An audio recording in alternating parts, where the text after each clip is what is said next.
Proverbs 4:25-27.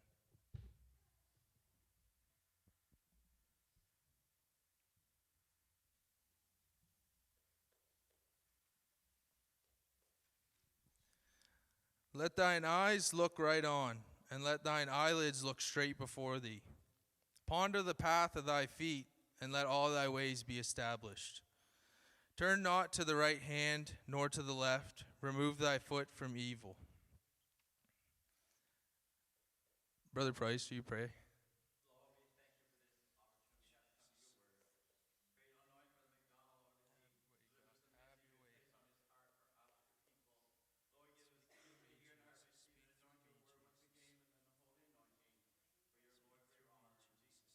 For your glory, for your honor, in Jesus' name. You may be seated. So my title tonight is Stay Focused. Now, I'm not much of a farmer or an equestrian. I'm quite opposite. I'm pretty well allergic to every animal, especially horses. But as I think about staying focused, all I can think about is a big workhorse with one of those, like the blinders. And that's the picture I kept getting when I was studying for this. So the blinders cover the rear vision of the horse, forcing it to look only in a forward direction and keeping it on track. Blinders are also useful to reduce the chances of the horse being spooked and making a run for it while he's attached to a wagon or a plow. Some may think these blinders are mean or cruel, but from what I could find on the good old Google, they aren't mean or cruel. They're actually a very useful tool because horses' eyes are situated towards the sides of their heads and they have limited side vision. Sudden movements can frighten them, causing them to bolt or shy away. It's hard for horses to see what lies directly ahead, so blinders help the horse stay focused on his destination. Now, I imagine you could see where I was headed with that. If you look at that spiritually, it's deep. Now, if we had those spiritual blinders on, we wouldn't have to deal with stuff of this world. There's a lot of junk out there. And if we could just put blinders on like that and look straight ahead, it would be great. But it's not an option. So, tonight, I just want to share 3 things us as Christians can be distracted by. There's obviously lots of things we can be distracted by, but these are the 3 things that popped out to me, and I feel that that's what I should relay tonight. My first point, false doctrine. 2 Corinthians 11:13-15. These people are false apostles. They are deceitful workers who disguise themselves as opposites of Christ. But I am surprised, even Satan disguised himself as an angel of light. So it is no wonder that his servants also disguise themselves as servants of righteousness. In the end, they will get punishment for their wicked deeds deserve. So, false doctrine. That could be a lot of stuff. We see it everywhere. We're living in a time where homosexuality is looked on as normal and being straight is odd. We're living in a world, it really made me upset one day, so I'm just going to mention it. We're living in a world where grown men dress up as women and go into schools to teach them about being themselves. We're living in a messed up world. It's sick. Why would we allow people with mental illnesses, not knowing how to be themselves, teach our kids about how to be themselves. It's not right. And I don't know if Pastor will let me get back up here after he watches this, but it's truth, and it needs to be preached.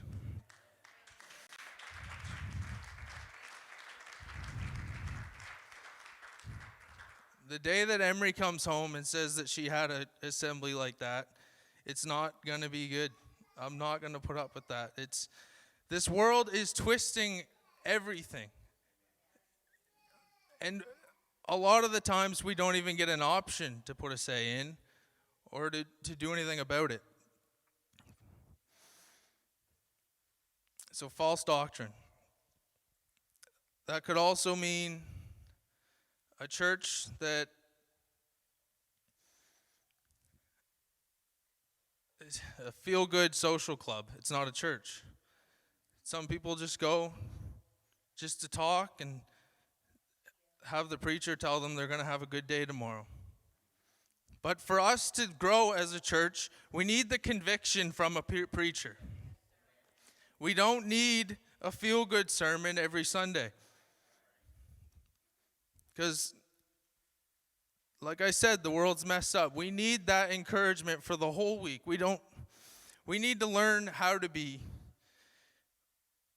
closer to God and not just how to make it and be happy. And obviously that comes with some tough messages, some conviction, and sometimes that can be tough. Sometimes it's not what you want to hear because it's not what you agree with.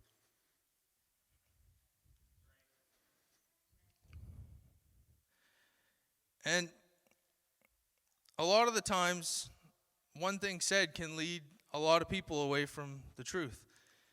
And sometimes the thing said might not even be coming from a proper person saying it. God help me not to say anything wrong tonight. But there's a lot of messed up stuff for false doctrine. I can't get into it a lot because I'm not as theologically evolved as some of you, but we can imagine what's out there. So my second point tonight is money and success can steal our focus from God. Luke 12:34 says, "For where your treasure is, there your heart will also be." Where's your treasure?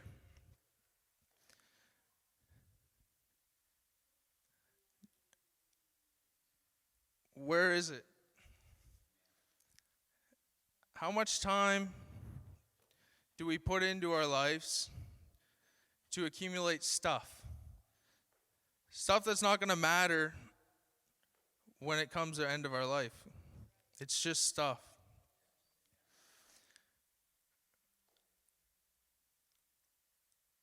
Success. We can work our whole lives trying to get to the top of our career field just to be filled in by the next guy. Don't ever let your job get ahead of God. I've had that personal conviction before where I've had a job offer just recently, and it seemed like a great job, but I wasn't going to be here on Wednesdays. Something that puts me in between God, it's not worth it. No matter the money. Jesus.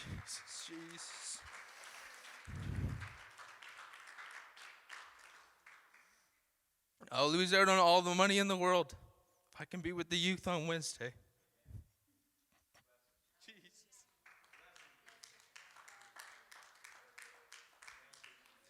Jesus. Because right now, that is my calling. That is what I feel I should be doing. So if something comes in between it, I have to say no.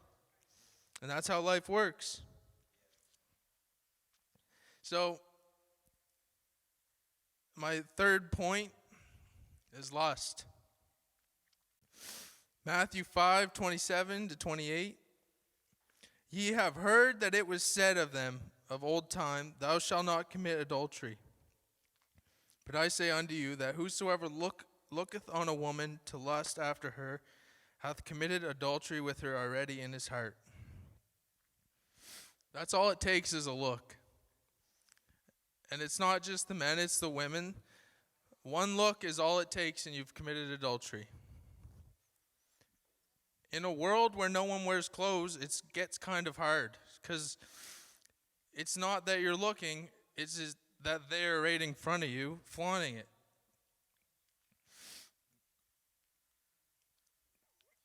This world's messed. We can look at the story of David and Bathsheba. All it took was one look. David was a man after God's own heart. And in one look, his life turned upside down. So we need to be careful and guard our eyes, no matter what we're doing, no matter where we're at.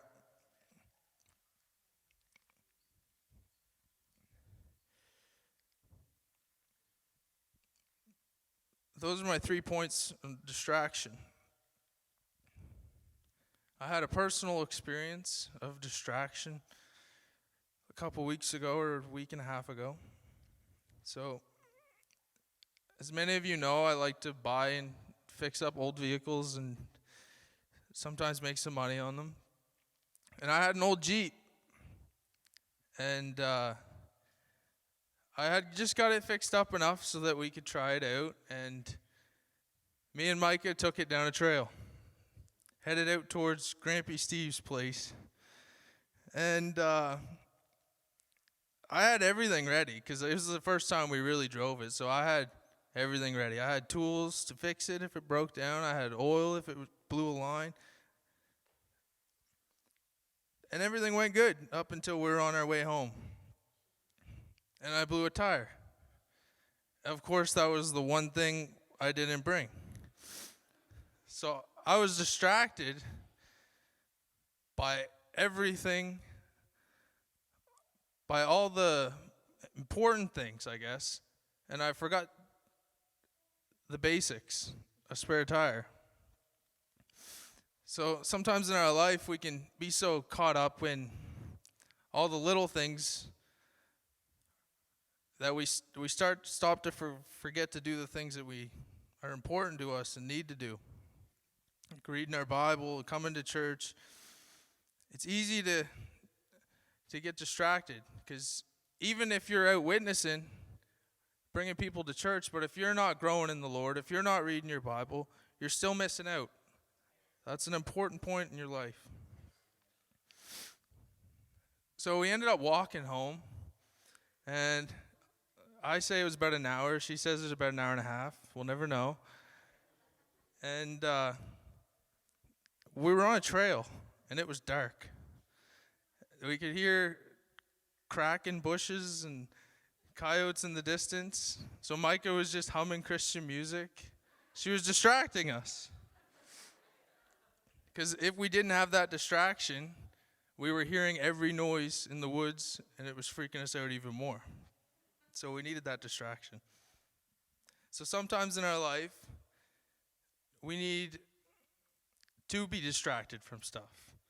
If we have friends that are trying, and this isn't in my notes, I'm just kind of winging it, but if we have friends that are trying to lead us away from God, we need to be sure to be distracted for God, I guess. That's what I'm trying to say.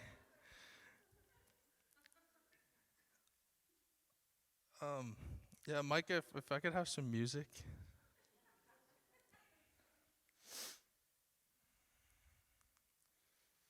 So,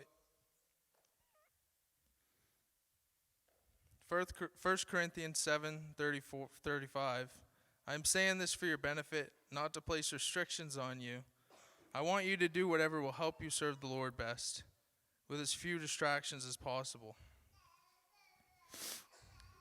We're living in a world full of distractions.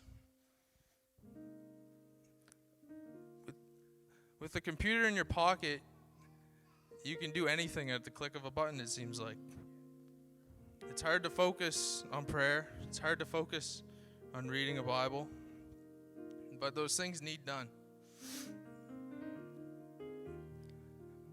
It's hard to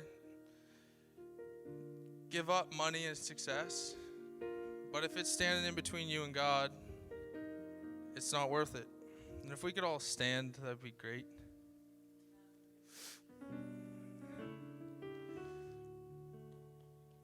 So, just one look is all it took for David to be distracted from his will of